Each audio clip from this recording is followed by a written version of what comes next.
Today we are bringing you a chalk paint tutorial, the latest in furniture refinishing. And just grab these few simple items and you're really ready to get started. And of course a piece of furniture that you'd love to see a new bit of life brought to. So chalk paint is amazing. It adheres to most any surface, so you really don't need to sand. I'm going to apply this directly to my jewelry box as it is with a chalk paint brush, which I highly recommend investing in. They're very thick, dense brushes, and so it really allows you to move the paint around. Now, chalk paint is amazing because you don't need a lot to make a huge impact. In fact, the lady that sold me the paint said that she painted her entire piano with just less than a third of her entire paint can. So it is something you want to push around, you want to move around and not overdo it. Be very light-handed on your first coat. As you can see, there's a lot of streaks. I'm trying not to be perfect because I still wanted to have that kind of, you know, vintage ingrained look. So avoid perfectionism. And as Annie Sloan, the creator of this chalk paint line, says, nature's not supposed to be perfect. You want it to dry quickly, which it does. You don't want it to be laid on so thick that it can't be sanded off easily. And it really does maintain that simple vintage look. So again, don't have to go with the grain. I chose to just because it's a hard habit to break. But you're just going to cover the entire surface, even hardware. As you can see, I kind of did that on the little magnetic door closure there.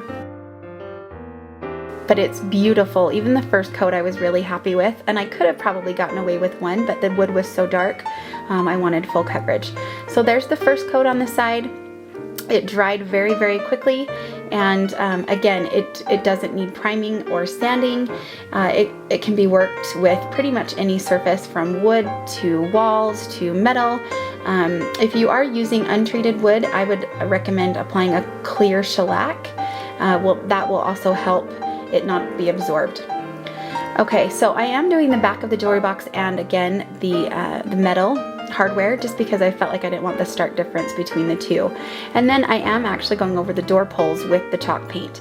I didn't want to pull them off, mainly because they were glued on, so this was my way of kind of shortcutting that. It's going to make it all look like it's meant to be that way.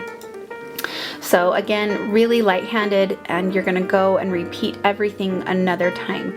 So don't be too worried if there's streaks or imperfections. You're gonna be able to go over it one more time and they will all disappear.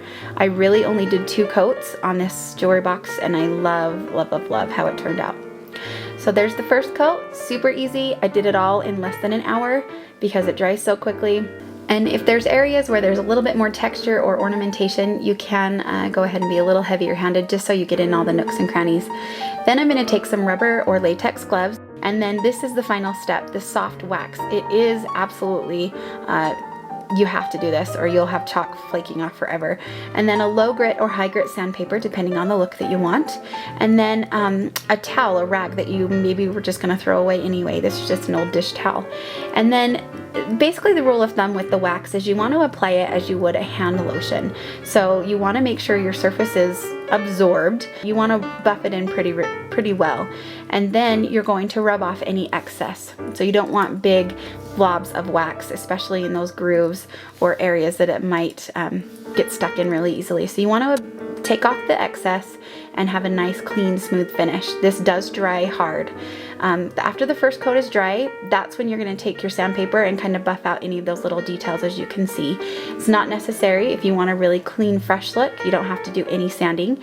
And then you're going to go back over it with another coat of wax on those areas that you sanded off. You don't have to redo the entire piece, just where you sanded off.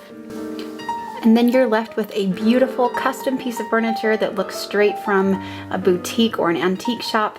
It really truly is addicting. I'm trying to hold myself back from redoing every piece of furniture in my house because I just am in love with chalk paint.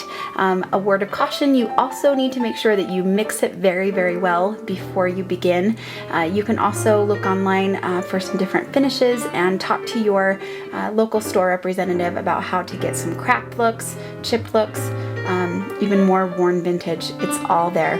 Thanks for watching. Please pin, share, and keep watching The Layered Life. Until next time.